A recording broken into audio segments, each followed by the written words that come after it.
Welcome. Welcome very, very much to Conversations, where I'm very pleased to welcome to the program Dr. Chrisitine Durbak. And Dr. Durbak is a, well, psychoanalyst, psychiatrist, and is very much interested in, beyond that, in more recent aspects of her life, in ecological concerns. She's involved with a program, World Information Transfer, a very meaningful ecologically oriented distribution of information on ecological questions. And Dr. Durbak, welcome very much to Conversations indeed.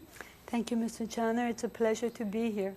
I wonder if you might share with us, to be a psychiatrist, much less a psychoanalyst, is a very long, involving process, I know. And but I wonder maybe share it in a personal way, without going in full depth, but in some depth, to how you went from being concerned with psychoanalysis, which is usually, one thinks, very much concerned with the individual trauma and problems of a particular individual, to this very large-scale ecological concern that you have. But maybe you could share, in a sense, your own personal background, if you could, for us. Certainly, I'll be very happy to. In 1986, I was doing some experimental work with Dr. Nicolae de Clerva, who is an orthopedic surgeon in Belgrade, Yugoslavia, dealing with hyperbaric medicine, and that is the treatment of anaerobic infections with high oxygen. And the hyperbaric chambers are very similar to the MRI units. And so we were experimenting. We're using relaxation techniques for the patients. Mm-hmm. And Chernobyl happened. And I was very affected by it. And I decided that besides working individually with patients in a psychoanalytic milieu, that I would like to do something on a broader scale and make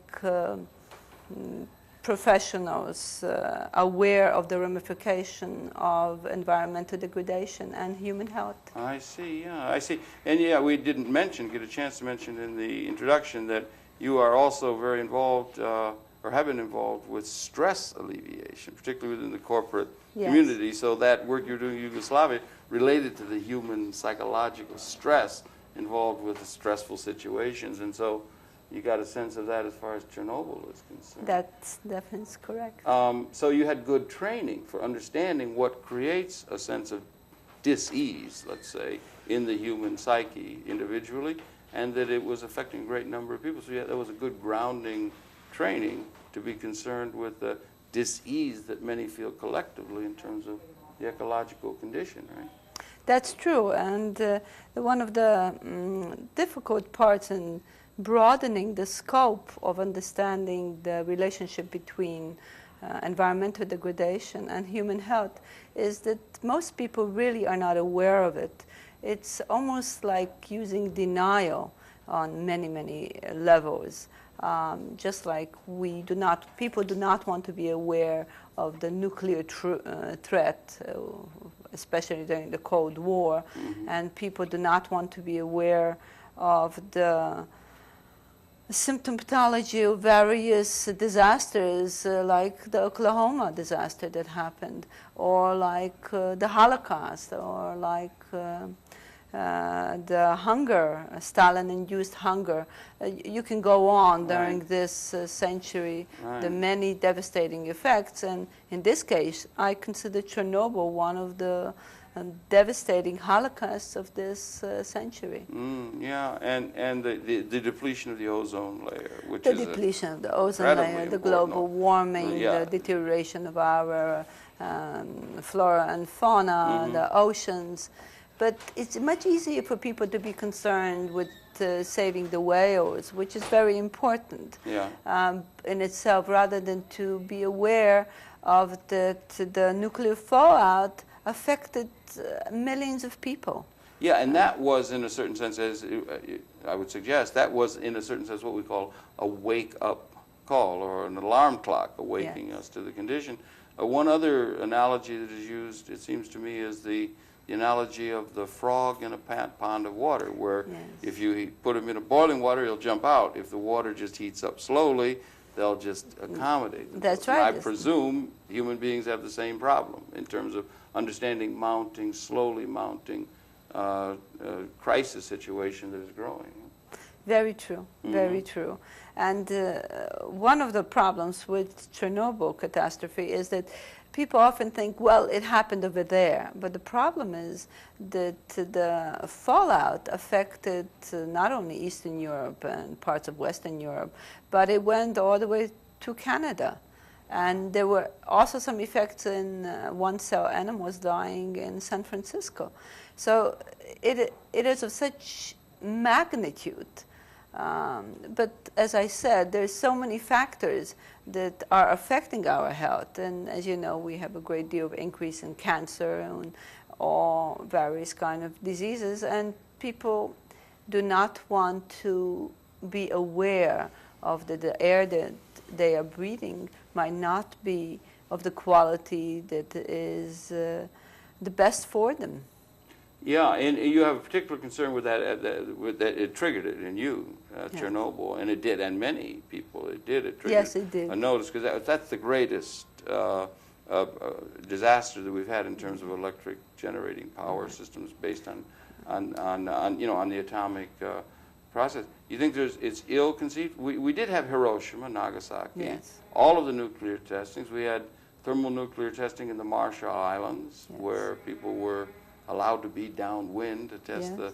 we've had this history of that, but the nuclear power plants themselves have low-level radiation, a problem of waste disposal and so forth. Do you think it's a problem that's not as well understood by, let's say, the world community as perhaps you feel it ought to be? I would agree with that. Even though, in particular in Chernobyl, that's the RBMK reactors, which are very, very dangerous, and they were basically used to make plutonium, so for weapons. People, even though the nuclear industry is really, I would say, trying valiantly to reduce the threat, but the most problematic area with this is that there are still no safe way of getting rid of plutonium, which has a half-life of 10,000 years. We certainly have not found a way either to get rid of the nuclear waste or to ensure that there's not going to be any further catastrophes like Chernobyl, especially in Eastern Europe. Not to mention, if one might, not to mention the plutonium contained in the 50,000 odd warheads that are in existence and have the same half-life. And there's a question of how that genie is, since Mr. Albert Einstein wrote the formula in the developments, that genie is out of the bottle. Yes, it is. And it's a major problem, whether we can run the arms race backwards somehow or some way is another question. But these ecological concerns, that is a major one, the major one perhaps that confronts us. There are these others, ozone depletion, greenhouse gases, and the whole question of the ecological deterioration of the environment around it.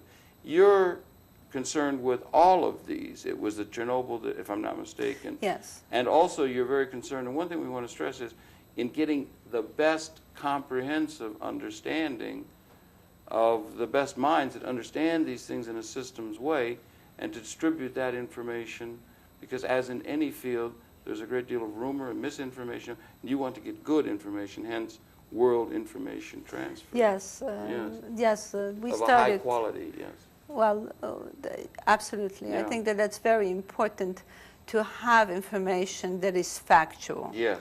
And there is not advocacy, but actually, as a scientist, I would like to be able to distribute information that is factual and accurate. And so we publish quarterly the World Ecology Report. Maybe we could. I have a copy. Yes, you do. Yes, I'll show a copy of it in a minute. Go ahead. You keep talking. Go ahead. You have a copy of it. I have one. Let's show yes, people. with a very. Well, this one is We have time. When you get a chance, right. you can come in tight on this. And this is a quarterly, you say? This is a quarterly, right. And we discuss mostly this one particularly is on man-made environmental disasters. And we talk about Bhopal and Chernobyl and the various major ecological disasters that happened, the Baltic oil spill, which has affected so much of the pristine part of Alaska. So the environmental information and its relationship to health is something that unfortunately gets very, very little attention. And I think it gets very little attention, as I mentioned before, because people do not want to be aware that something that they really have very little control of, but basically the governments have control of, is affecting their health. I don't want to make any presumptions, because I certainly wouldn't be able to back it up, but we do have, you're psychoanalytically trained, and there are events going on in the unconscious and in the id and other parts of the mind that we don't want to be aware of, and it might be that in a certain sense there's an analogy on an individual basis with the larger pattern, and yet the more we can understand those things, the better we might be able to function at a conscious, or I don't know if there's an analogy or not to be drawn. Yes, there is. People do use a lot of denial in trying to escape realization of what is going on. We tend to look at things through rose-colored glasses, and it is difficult. It really is very difficult to take them off. It is exactly, to give you an analogy, is to looking in the mirror and seeing yourself exactly the way you are. It's very, very difficult. Yes, indeed. You know, from the purely aesthetic point of view, you have to go to a makeup artist who tells you, oh, well, you have a flaw there and flaw there. Or you go to a psychoanalyst and tell him, well, I feel this way, and then you know how long it takes the process of helping an individual become aware of how his or her characterological difficulties affect the way they are doing things. Well, it's the same thing on, I believe, on a national scale and an international scale. And an international, maybe a global scale. And because, again, these trends, these ecological movements, I mean, we did have the Rio conference, which I presume was heartening, at least in its being called. What we were able to achieve is another question, and some concepts of sustainable development. People are reaching for this kind of thing, but you know, we have this difficulty confronting us. We live in a time where all the changes and the technological developments and these things are growing so quickly, almost exponential, over the long haul of the human history. Technology is growing so quickly now in the last 100 years or so. Are you? Let me just ask a general question. Are you generally optimistic in terms of the human prospect that we can find our way through to some sort of a way of appropriately relating to the technology in the broader ecosphere, or do you think that there's a real danger that we could go over some sort of a precipice, as some people do? I just wonder generally what your feeling is and what you're driven by, in a certain sense, to do the work that you do, which is very, you know, outstanding. Well, yes, I'm definitely an optimist. Okay. And I remember many years ago when I was doing my undergraduate work at New York University, we had a Professor Cummings, and he used to say, young people, communication is going to change the world. Yes. You know, at that time, when you're 18, 19, Yes. It looks fine. Yes. But, you know, at that time with the television booming, you think, all right. But I think so. I really believe that a great indicator of how communication can affect the international climate is our ability to relate and our ability to interchange ideas and thoughts. And of course, with the superhighway, with email, with camcorders, etc., you know as well as I do, it's so much easier to be able to broadcast meaningful information, which then can be used effectively toward better understanding. The point is of getting that information and helping people understand that it is within their realm and it is their responsibility to change things. Because if you can give the people information, then they have the power to elect the officials who have the power to be able to change the process of doing things. Mm-hmm. Do you think it's important that the information that be communicated, let's just take that as a premise, we're going to communicate information, it's important, again, in a systems way. Yes. Often, if you're in a subsystem of a system, there will seem to be trauma. But if you see a whole pattern, you'll be able to see in a larger systems way developments with an organism or with presumably with an ecosystem.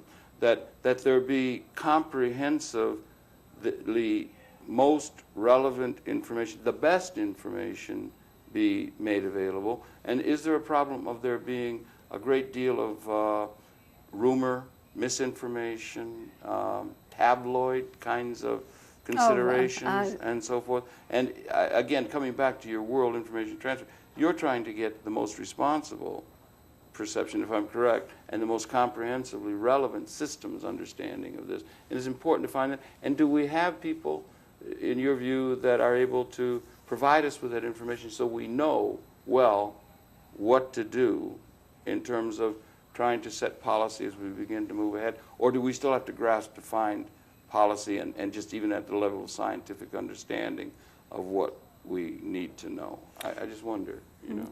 Well, I think that we have a tremendous amount of knowledge, and the problem, again, is getting it out to the right people.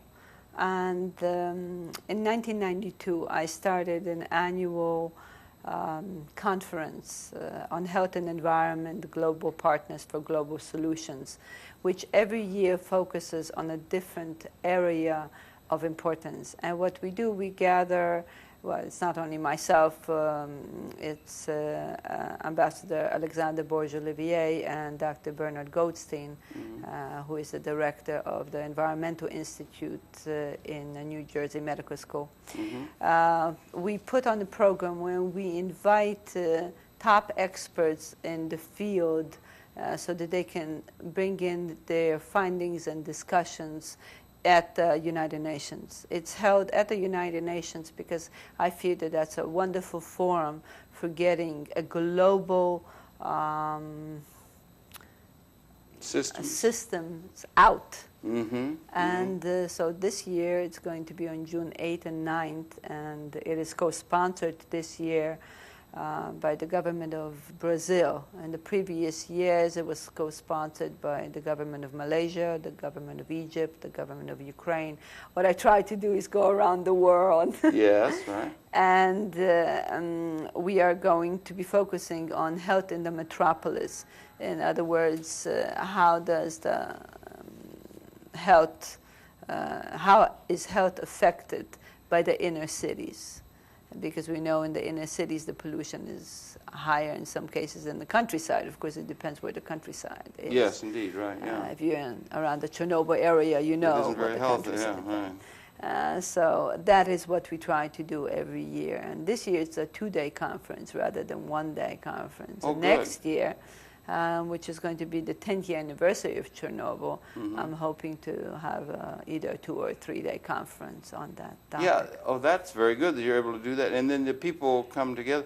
And then there are, and excuse me, I'm not that familiar, there are some leading lights, as it were, who can understand the ecological formula or the ecological equation, perhaps better than some others. Oh, there's no question. Yeah, that's what I'm in a sense getting at. Yeah. You're really trying to get it from. There's an old American expression, from the horse's mouth, from the best, as it were. Yes. And because there is some confusion, isn't there, among and among well-intentioned people. Some people actually think there is no particular problem, you know, and they need to be educated. But then there needs to. You understand what I'm getting at? I understand, and I think the people that believe that there is no problem are the people that, as I mentioned before, that are really afraid of confronting it. It's like having your head in the sand like an ostrich. There is a problem. There's no question there's a problem. We know that. We know that from the EPA research. We know that from UNEP research. We know that there is research that is daily published either in front pages or back pages of New York Times and various United Nations monographs and various scientific papers. We definitely know that there is a deterioration in the environment and that it is affecting human health. There's no question about that. Dr. Eric Shivian, who is the head of the Physicians for Social Responsibility, 3 years ago, they received his group received the Nobel Peace Prize based on the work with finding the relationship between health and nuclear contamination. So we have the information. It's just it is not as fascinating as some of the legal trials that we have on television. Yeah, right isn't it now. a shame that they waste their time with those kind of things in a certain sense? But you have sometimes you have a trade-off, again in a systems way, of people who might say the ecological problems of the snail darter or the spotted owl, which they want to save an ecosystem or a pristine ecosystem for them, is not as important as the jobs and livelihood of people, and we have to think about people and economic sustenance of people, sustained development. And there's also the question of ecology. I mean, there is a developed world. We live well, by and large. Much of the world does not. And some people say, well, it's fine for people who are living well that we're not going to have development. We're just going to stay pristine and let the world stay poor. But the world that is poor has a right to want material progress, do they not? And is it a question of finding a sustainable ability where we don't ask those people who have been traditionally poor to stay poor in order that we can stay rich and using up so much of the Earth's resources in the developed world? There's a question of equity among the peoples of the world, isn't there? And isn't that part of the ecological responsibility in a certain sense? The leadership responsibility, the ecological. Absolutely. I think that the problem between the North, the haves and the have-nots, is a very big problem. But it is a problem that is mitigated by various components. There's no question that we use more of the natural resources. And there is no question that the developing world is doubling and tripling their population growth. And we really have to put things in perspective. I developed a concept with a colleague of mine, Dr. Claudia Strauss, of sustainable maturity, in which we define, talking my analytic background, yes, we're right, talking exactly. about the maturational process, yes. and sustainable, we're talking about the sustainable development. The concept is sustainable maturity, which actually means that the individual has the responsibility towards sustaining the health of this globe for future generations. Now, certainly it is not something that you can expect of an individual eking out a living in sub-Saharan Africa, but you can certainly expect that from the people that are educated and from the people that have a sense of responsibility of the things need to be addressed so that changes can be effected. Again, back to the overall theme. The overall theme of what you say is that you want to have, in a certain sense, it's very much of a seeking out of the best of our leadership of understanding, and in a certain sense, one wonders about that concept itself, the very concept of leadership. There certainly is. It takes a criteria by which you define human purpose in a certain sense. Some people, I mean, we are part of a broader ecosystem. We're part of a development of a process on this third planet in the cosmos. There's some purpose to human and biological development and development in this planet. And a certain aspect of that is to have a comprehensive and conscious, perhaps, understanding of the process of which we are a part is part of that purpose. And that's the criteria by which we could decide who our leading philosophers or who our leading people are in terms of the human condition, And one context of understanding is that ecological context that many people feel very often on the business side of things, for instance, that ecological context is not appropriately taken into account because they're just looking at short-term quarter profit statements and so forth, and they will rape a planet in order to make a short-term profit. So that part of the business leadership, that's one part of leadership. Another part is this broader, all-encompassing ecological perception, and that's very much a part of fulfilling human leadership potentiality on the planet, don't you think? I absolutely agree with you. It is very important for leaders. I was absolutely delighted with Senator Albert Gore was elected because of his very strong position and his understanding of the interrelationship between environmental degradation and what is happening to the human species. It is also important that we realize that the Earth doesn't really need us. Gaia is going to survive no matter what. Gaia, yes. That's right. Yes, but Lovelock. that's right. But we need a certain balance. We need a certain combination to be able to survive. And this is the main focus that has to be sort of wedged in the consciousness of the intelligent public.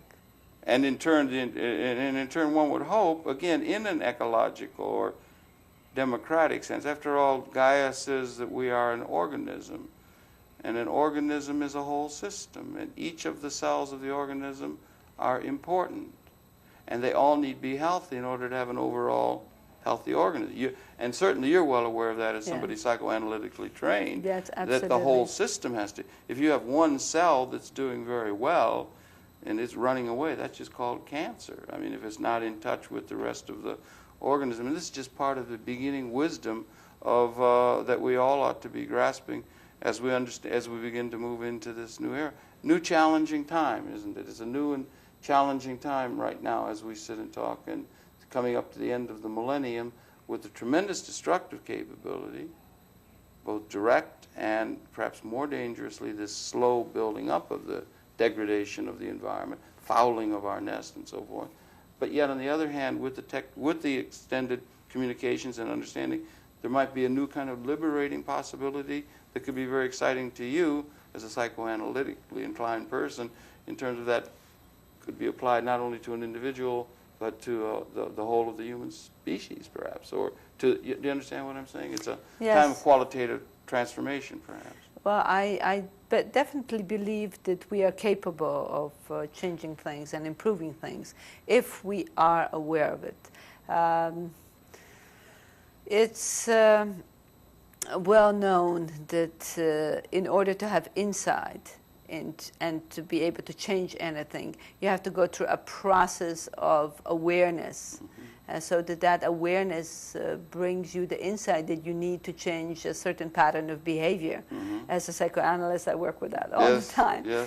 And that, I think, is very important in doing on the global level that you mentioned about, so that the leaders become aware of it, that they have the responsibility, that people have put the responsibility into their hands and they have to carry it. And, if I may, that there is another quality of leadership, which is the leadership of understanding, which I may suggest is something that you have assumed in a certain degree, you and the colleagues that you work with, from this ecological perspective.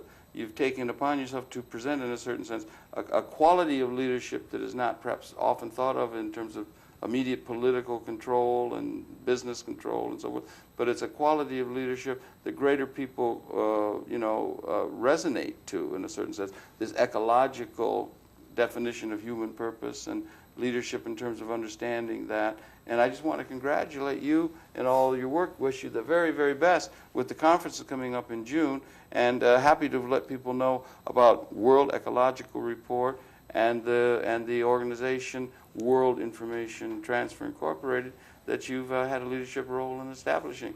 That is part of the world leadership pattern, and we could suggest if we may. So I just want to thank you really very, very much. Thank you very much for having me.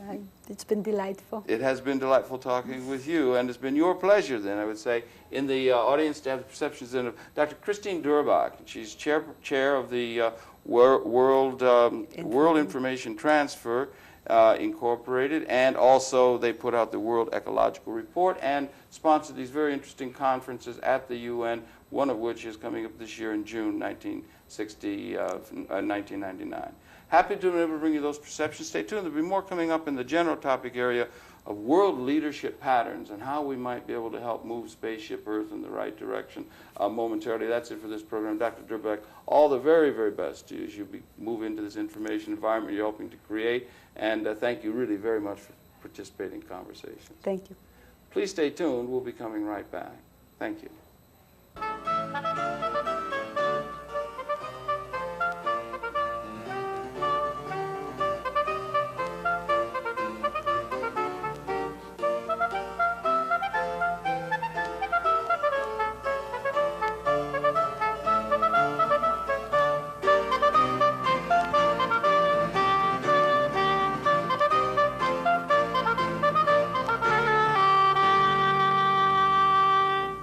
Welcome back. Welcome back very much to Conversation. I'm pleased to welcome to the program David Hurvitz, and he is the publisher of an extremely, to my way of thinking, an extremely interesting array of publications which collectively are known as the Leadership Directories, and it's Leadership Directories, Inc. And That's right. David Hurvitz, welcome very, very much to Conversations and to Manhattan Neighborhood Network. Thank you. I wonder if you can. I was taken, as I called you on the phone, contacted you when I had become in contact with a publication. This one, we have a copy of one of your publications. This one being like in the direct yellow pages of the phone book. This one happens to be congressional, and we're going to talk about it. But I had come in contact with one that was directed toward the media, Right. and I was very taken with and excited because you had in there information about the personalities and the people who made up the media world that That's was true. extremely enlightening to me because it was just right up to date. But I wonder, maybe if you could share with us, Leadership Directories Incorporated, when did it get started? What is your charge? And maybe you could share a little bit of the background of the whole organization, Okay. if you could.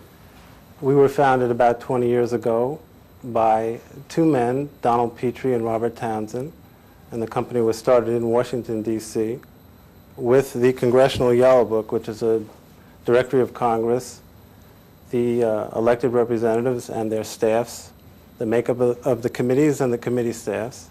So it's used by people who need to contact Congress, who lobbyists and others who want to get their position across to members of Congress. Mm-hmm. And from there, we developed other directories, a federal yellow book, a state yellow book, a corporate yellow book. Until today, we have 11 yellow books. You have 11 yellow books. 11 yellow books. That presents, in a certain sense, the leadership. The leadership of the people United States. The leadership of the United States. Right. That's really a very interesting concept. Our goal is to create a database of the leadership of the United States. So we will be adding new directories every year until I'm not sure where we're going to stop, but we don't see the end in sight right now. That's really very interesting. It started with the Congressional. It started with the And Congressional. you say 20 years ago? 20 years ago. Some time ago. And then the leadership changes, so obviously is it brought out on an annual, is it updated on an annual basis? The or- Congressional Yellow Book is updated quarterly. I So see. subscribers get 4 completely updated editions every year. And I wonder if we could tick them off again. You've got the Congressional, you've got corporate. Now, would that be all of corporate America, or just say It's corporate? the leading 1,000 plus U.S. corporations. That includes most of the Most of the gross ones that national you know. product. Yes. Uh-huh. Well, in our government group of books, Yeah. we have the congressional, the federal, the state, municipal, and federal regional, which is the federal government outside of Washington, D.C. Okay, that's just for instance, if I may, just ask Sure. you, the state. You have each of the government organizations of the various states The organizations. So yes. there's one for Montana, one for Alaska, one for New York, and Right. who the major figures are in the government of that state. Right. We have both the executive branch of the state governments and the legislative branch of the state governments. Oh. And you have, if I may, it's very impressive. And then you have one, if I'm not mistaken, law firms. The major law firms. We have a law firms book, a financial book, a corporate book, a news media book, an associations book, and we have a new book out now, a government affairs book.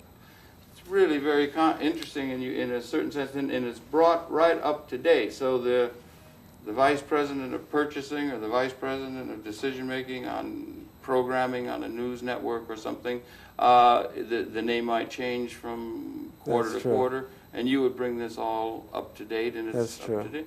And you're tracking, in a certain sense, the leadership. Have you ever thought to index how many different names are there that you would have if you were to collectively put all the names that are contained in the 11 volumes into a index listing? I think we have about 350,000 names right now. About 350,000 names. Right. And collectively, in a certain sense, they would represent a good deal of not only the very, very top leadership, but a good deal of their lieutenants and the people that are part of that, people that are in these processes of. This cannot be done without, or this couldn't be done without the miracle of information processing, I presume, right? Well, it certainly helps because the books were done before. They weren't always done with computers, but you weren't online from the beginning, or having. Well, I wasn't there from the beginning, so I don't know. But we were not as computerized as we are now. Even when I joined the company about 7 years ago. I see. But now the way we do it is each directory has its own database. We call it a microsystem that the editor uses to update the information in their directory. And then from there, it goes through a composition program, and that creates the hard copy directory. Uh-huh. And you have given the corporate structure, if I may, given the corporate structure of corporate America or governmental system, you have a ready-made grid, as it were, in terms of your president and CEO are obviously important, and then the senior vice president. You have a ready-made grid to identify who the names of those people are. They just fit into slots. It's not always a ready-made grid. Okay, interesting. We try to reflect the structure of the organizations in the structure of our listings. So it's up to the editors to research an organization, understand how it's organized, and then create their listing accordingly. Interesting. So in your case, for instance, our listing of the New York Times, we'll have the different desks, the different bureaus around the country, the different sections, if they organize themselves also by sections of the paper. And so when you look at a listing in one of our directories, you get an understanding of how the organization is structured, as well as learning the names of the leading people there. That's interesting. And there's a certain subjective quality to understanding on an individual basis a particular organization. Well, I'm not sure if you'd call it subjective exactly, but it has to do with the talent. But nuanced, a little bit nuanced, yeah. It has to do with the talent and the hard work of the editors to reflect the organizations that they're covering. And to understand the organizations that they're covering. That's in terms of that, more than just trying to fit it, as I had suggested, into a ready-made grid. There's a little more nuance to it. Some of the books have more ready-made grids than others, but the goal ultimately is to reflect the organizations. Right. And you have one, I mean, that could be incredibly interesting and relevant to people. You have one that has that relates to that brings up the latest election returns, or something that changes that have happened. Well, our spring congressional book, which just came out, has the whole new Congress fully updated. We did create an interim directory of the new members in January, but it takes until now for Congress to become fully organized, for all the committees to be selected, for all the committee staffs to be named. And the staff people are very important. The staff people are very important. Yeah, they are. And it's also the issues that the congressmen and women and the staff are specialized in. So if you look at our directories in another way, we have the leaders of the issues that the country faces, the leaders in healthcare, the leaders in the environment. Because in many cases, for instance, when we, in the news media, we identify the different assignments that the reporters have. Mm-hmm. So we'll have an index of all the health reporters from the directory. Mm-hmm. In the same way, you have specialists in Congress on the healthcare issue, and we have lawyers from our law firm's book who specialize in healthcare, and we have, of course, health and human services in the federal government. So at the same time as being directories of the leading organizations in the country, we also really are directories of the leading issues facing the country. It's an incredibly complex proposition that you're involved with here. That's true. Is there cross-indexing between the systems? There is now in our CD-ROM product, Uh-huh. and You we're wanna really talk about just, that new, yeah. well, we have been traditionally publishers of hard copy directories, Mhm. but through a licensee, we now have a CD-ROM product in which you can search across all the directories according to a subject such as health and create your own customized lists of leaders in a certain field, perhaps in a certain region at the same time. We've had traditional. I think it's incredibly interesting and important work being able to identify. It seems to me nuanced. If you were to say the leaders in ecology, some might say Ralph Nader is. Some people might say, well, Ralph Nader's off the ball, but somebody else over here who has a different perspective. Well, that is true. And do you try to be comprehensive in terms of that? Or I know Brian Lamb, we've talked with C-SPAN. He said they try to present all sides of leadership in television, and it's a very delicate line. One works. You don't have any ideological No, bias there's no or anything. ideological You're trying to be bias. pragmatic and practical with what the That's reality true. is, right? Yes. Each book has to work out its own universe. Mhm. In the corporate book, for instance, it's the largest corporations in the United States. Right. In the congressional book, it's the entire Congress. Right. In other cases, we have to be selective. The law book, we focus on the largest law firms in the United States. The news media book, that requires more of an art to pick out what are the leading media outlets, because we have to be national and it's in one volume, Mm-hmm. so we can't include everybody. Mm-hmm. And so it is, in that sense, subjective. But we're doing our best. Yeah, no, I To select commend that- you. I really think you've got a leading edge concept because you're moving into an information environment. And it was Vitor Gregorian, the head of our public libraries at Right. Brown University, I think now, who said that the information, or Toffler is very popular now, the information is absolutely, that's coming at us, including our leadership, it doubles every 5 years. I mean, it's just an avalanche. And we need to have pattern recognizing capability of who the people are and what the institutions are that can begin to give a systems understanding of what's transpiring. I'm not sure if you see things that way, but it seems to me you're in a leading position of putting a grid on that reality to make it possible for people to navigate. There's a term now, the superhighway. Navigate, there's a term more broadly than the superhighway, the reality structure of the human condition. And it seems to me you're in a position, you people Right. are in a position of helping to forge the way there. Perhaps. I personally would not say that we are creating the grid. What we're trying to do is understand the way American society is organizing itself. No, I didn't say you understand. You're not creating the situation, but Mr. Roget put a grid on the English language. Webster put a grid on the English language with his dictionary. It was a Right. way of recognizing patterns, I'm saying. The pattern is there, but you're giving us like a bibliographic science, and that's extremely true. important in an information environment. I'm That's sorry, I true. didn't mean to interrupt No, you. no, I agree Just with trying what to you were put some saying. kudos your way. I think you're really in a very I started out personally as an anthropologist. Oh, okay. And All I right. studied foreign cultures. Mhm. And one thing I tried not to do was to put our grid onto the way they organize themselves.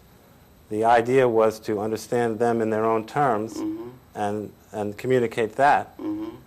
and that's the same philosophy that at least I bring to the yellow books. The issue is understanding how the New York Times covers the country and reflecting how they cover the country, as opposed to predetermining that we want a certain set of people and going out and getting them. Oh, I see. Really good. That's the difference. Right, but no, then I once understand. we have collected this huge database of the leaders of the United States, then it is up to us to properly interrelate the different books and the individuals from the different books. So that is not an easy process. That's what we're going through now. Right. No, it's a research project, and I commend you, and I'm pleased to hear that you have that sense of that academic training and that you see this as an anthropologist. That's Yes. You see this contemporary spaceship Earth as an anthropologist. That might be an interesting way to study it. You know, that sort of thing. But I wonder. You said you've got 11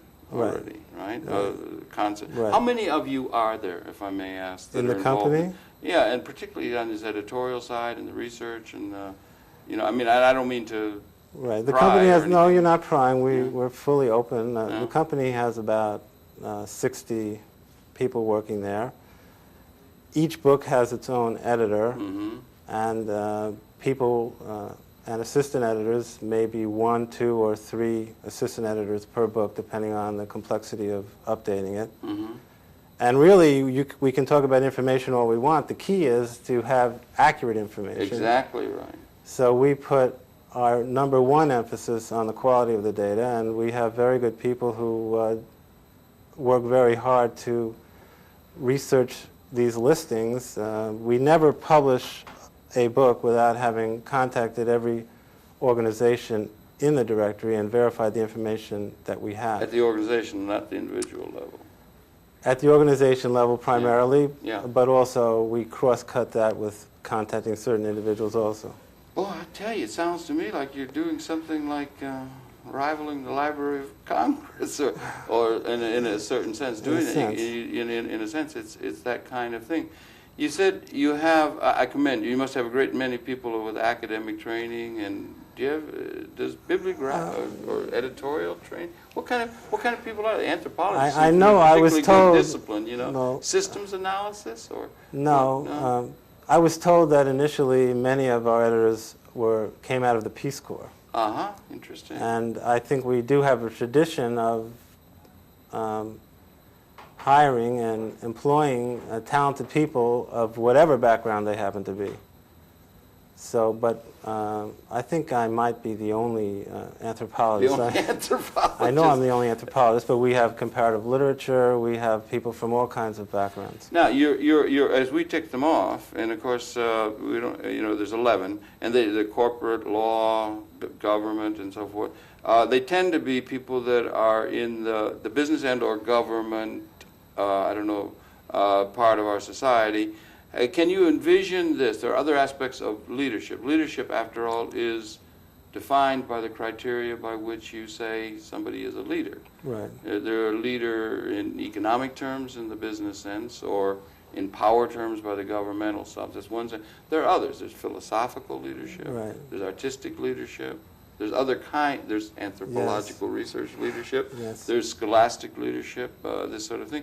Do you intend ever to be able to go into those more subjective, if they are murky or less clear-cut realms of expression, human expression, that is leadership, but is not normally thought of I mean, Well, definitely beyond yes. the political, economic powers? Definitely and yes. I can certainly see us covering the major cultural institutions of the country, definitely the major universities of the country, and those are possible ideas down the road.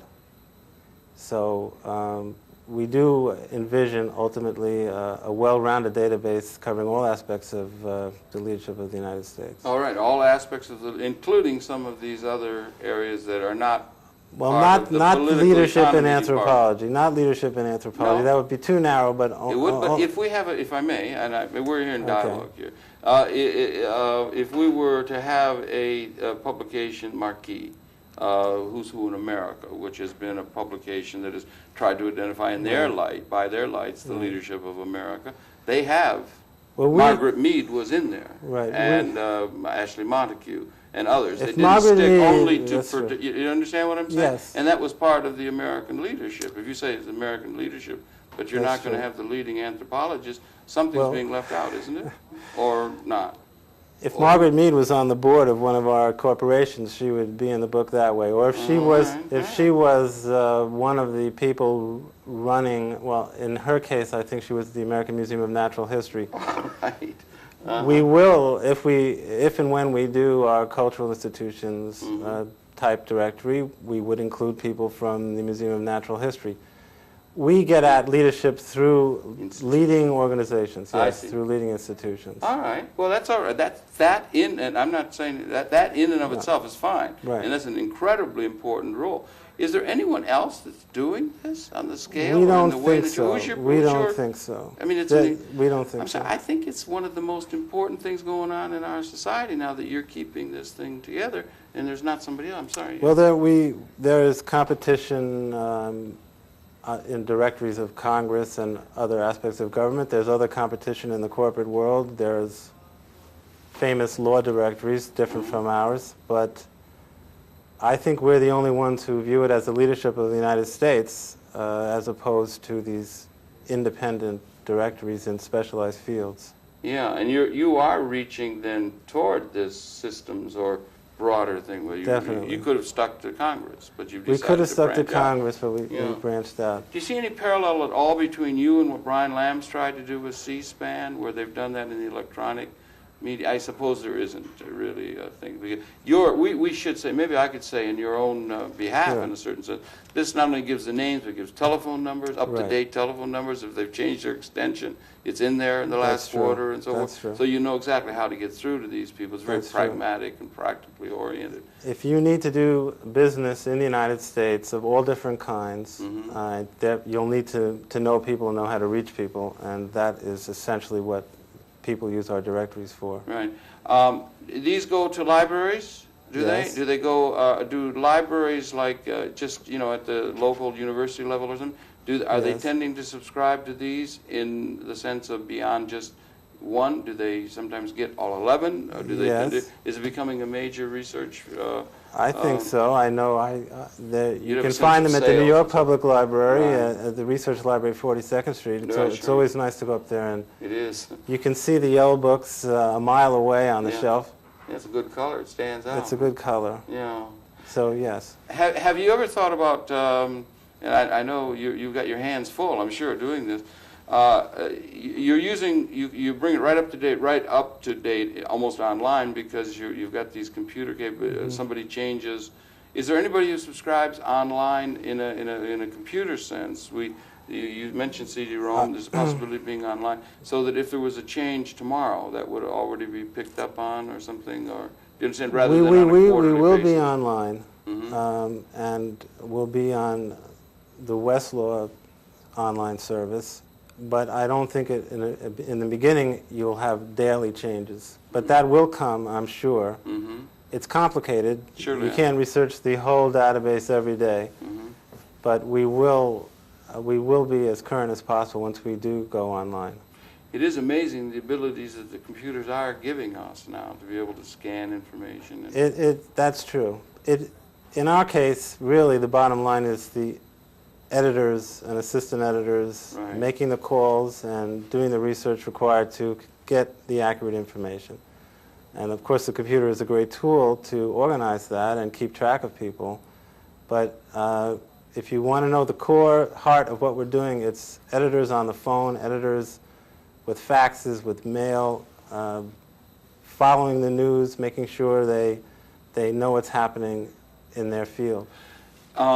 Going into new media, just while we're on that track, I mean, there are new media that are developing. We read a lot about we're coming into this digital world. As we're being digital, Mr. Negroponte tells us, and others. And there's a Okay. big discussion of what this all means. So you're trying to ride that, the crest of that wave, that digital wave, and the new media that are entering. That's and true. does it ever bleed over into, if that's the right term, or osmosis or something, over into electronic television media?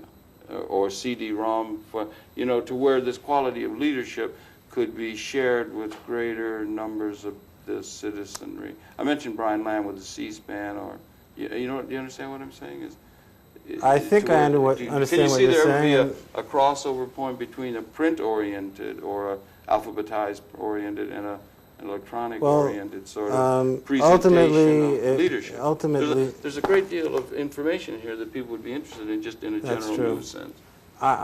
Ultimately, people will be able to log on to internet and log into leadership directories and look up anybody they need to. That isn't true today, but it won't be long that that will be happening. And you're trying to keep track of that yourselves from your own internal interests in what you're trying to do, and be in touch with those new media definitely. We, in fact, have created a new media division this year, and we are moving forward in all those ways. Mm-hmm. It's really, I mean, I have great congratulations to you for what you've done. You said you could present the leadership of the United States. Have you ever thought expanding world leadership, or is that you know, not in our first wave of our database? Potentially world leaders in the United States. Yes, as I understand. But at one time we did have a directory of international corporations, and we may eventually someday do that. But right now we're focusing on the United States. One wonders because, particularly in the corporate world, it is increasingly multinational and global. That's and true. The superhighway is That's international, true. and GATT has passed, and things That are is beginning to true. move into a global economy, and you know, these things are interrelated. That's true, and I agree with you, but right now we're doing what we do best, Yes. and since everything is based on the quality of the information, we are focusing locally on the United States. Well, I'll tell you that you've taken on a great deal. You've taken on a great deal, and Right. you've done it extremely well, if I Thank may you. say so. From my perspective, I was very taken with it, and I want to just congratulate. I didn't realize it was a 20-year effort, but a lot went into it. But that's the kind of, it seems to me that's a sort of a pattern that comes out entrepreneurially in our society and so forth, that begins to give us you know, the information that people, particularly like people say, even in a small way like myself in the media, find it extremely interesting. It's very relevant, and I want to just really thank you. Thank you. And Thanks for having congratulate me. you, not at all, congratulate you and everyone there at the Directories, and would remind you, we've only just touched the surface of this very interesting organization. If called, again, and we've been talking with the publisher here in New York of this interesting organization called Leadership Directories Incorporated, in the telephone book here in New York, Yes. and Washington office. And we have a Washington office also. Washington office as well, and that being David Hurvitz, he's publisher, and we're very happy to have been able to present that to you. Look for the row of yellow books at your local library, Definitely. and maybe perhaps in the research facility of your own corporate or institutional structure. Yes. And I congratulate you very much on the work and wish you and all Thank the you. editors there, Right. anthropologists and all, Right. all the very best as they plot as they help to define this new informational environment that you're having had such a role in helping to define, if I may say so. Okay, thank you. And we here on Conversations would thank you for viewing and invite you to tune in. We'll be coming back again on Conversations next week. That's it for this particular week. Again, we'll see you next week. And Dave, once again, thank you very, very much indeed. Thank you. Until next time.